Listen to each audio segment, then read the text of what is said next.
नमस्कार मित्रांनो, आज आपण हॉटेल तिरंगा मालकाची मुलाखत घेणार आहोत. नमस्कार मित्रांनो, मी हॉटेल तिरंगाचा सर्वेश्वर. आता सांगायचं झालं तर म्हणजे माझ्या जीवनात असं खूप प्रसंग आल्यात हे सांगायला गेलं तर खूप वेळ लागेल. त्यासाठी मी तुम्हाला शॉर्टकट मध्ये सांगतो. ज्यावेळेस मी माझा व्यवसाय चालू केला त्यावेळेस मला खूप अडचण आल्या आणि काय आपल्या जवळच्या माणसाने आणल्या, काही लांबच्या माणसाने आणल्या. आता मला काय कोणाचं नाव घेऊन त्यांना नाराज करायचं नाही की बाबा आपल्या जीवनात कोणताही उद्योगधंदा करायचा म्हणजे आता नवीन तरुणांचं कसं असतं किंवा उद्योग चालू केलाय एक 4-5 महिने करायचा, नंतर धंद्यात नफा होतो तोटा होतो, नाही काय झालं की लगे उद्योगधंदा बंद करतात. मला तर त्यांना पहिली गोष्ट एक महत्वाची सांगायची, कुठलाही उद्योगधंदा चालू करताना कमीत कमी त्या उद्योगधंद्यात आपण 3 वर्ष टिकून राहायचं. 3 वर्षानंतर ना मग आपल्या धंद्याची क्वालिटी, ग्राहकापर्यंत आपला रिस्पॉन्स, ग्राहकांची येण्याची पद्धत बदलते.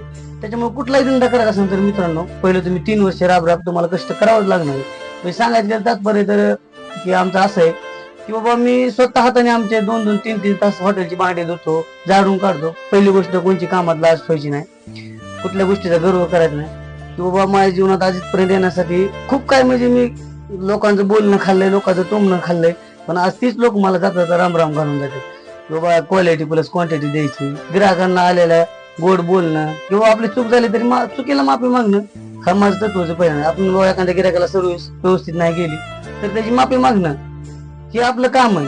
ग्राहकांना आकर्षित करायचं, कधी ग्राहक आपल्या धंद्यातून नाराज होऊन गेलं नाही पाहिजे.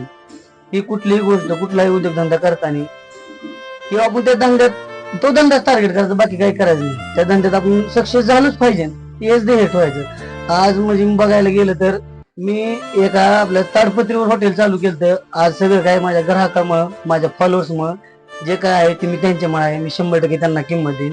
जय हिंद, जय महाराष्ट्र.